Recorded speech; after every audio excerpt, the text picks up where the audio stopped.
So through Heal the Girl, what would you say healing looks like for women who are trying to rediscover themselves? What would that look like? That is a journey.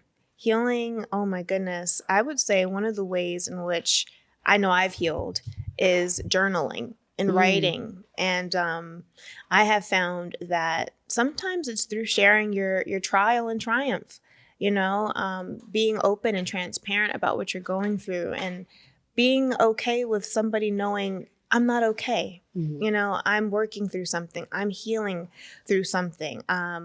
Some days are good, some days are bad. And just being honest about that, I feel like that's kind of what healing can look like. Yes. Also going to therapy.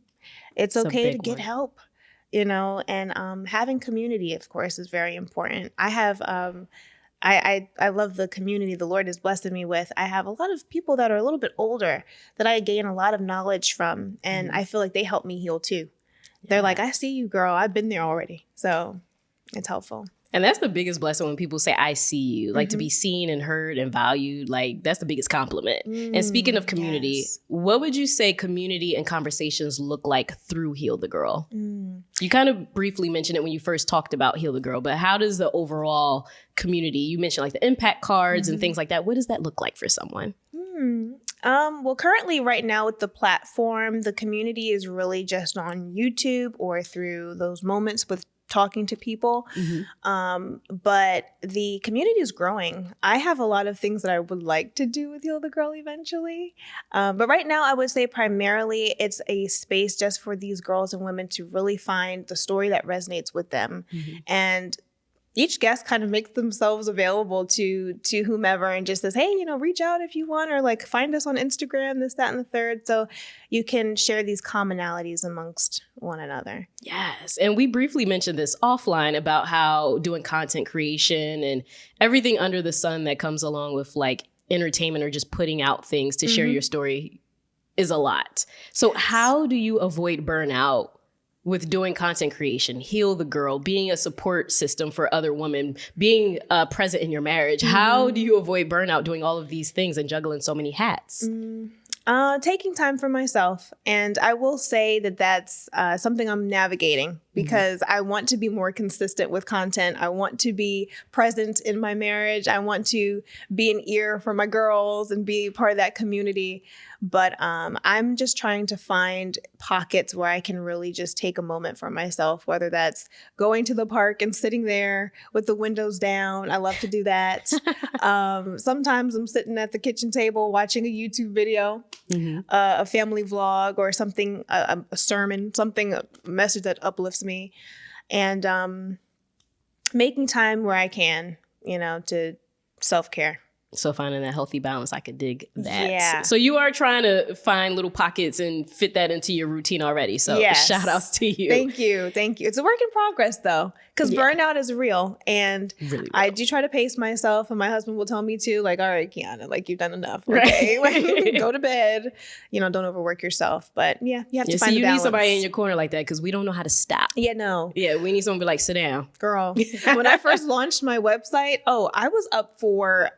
I would be up until 6 o'clock in the morning some nights. Yes. Oh, girl. Yeah. Oh, you better than me. 2 a.m. was my cutoff. I was doing a bit much. I had deadlines. I'm like, oh no, I gotta get this done. It's like if I don't get it done now, it won't get done. No, yeah. I'm on a roll. Yeah. So what does success look like for you in your journey right now? How do you define success? How do I define success? Success is a daily thing, I would say. Finding success in every moment. In daily moments, just if I made dinner and I cleaned the house and I did the laundry, that's success for that day. Yes. If I got that episode out and somebody is resonating with that story, then that's success. And I try not to limit what that can look like because it's everywhere you look.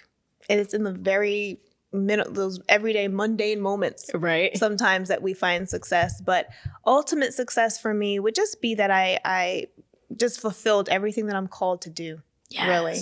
And I don't even know what all of that is yet, but I'm navigating it. As long as we celebrating the small wins. That's the important thing. Yeah. Because too often we're looking for the big rewards. Like, right. But you woke up today. Yeah. You did your hair. You made the bed. Yes. We got out the house. Yeah. That is important. We made it out. Yeah. Right. That is the important part. We made it out. We did it. Yes. Now, I'm curious, though. We already talked about you being a content creator, specifically a marriage content creator, and how you have that specific niche with the faith base.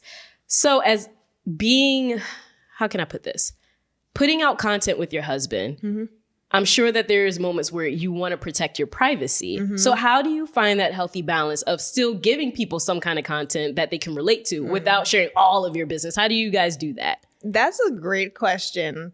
And I will be honest and say that he and I are navigating that. We always are having conversations about, okay, should we say this? How do we want to say this? You know what? This is a common thing that people go through. We don't have to necessarily give all of our personal experience about it. We can talk about these commonalities amongst couples, but we're navigating that because we want to be transparent. And sometimes people will be surprised about the things you go through. They're like, oh, really? You guys go through that? It's like, yeah, we do. Right. We do.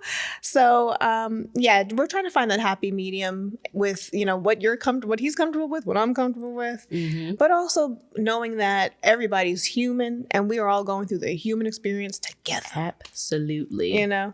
So nobody is exempt from, from human experiences, but yeah, we're trying to figure that out.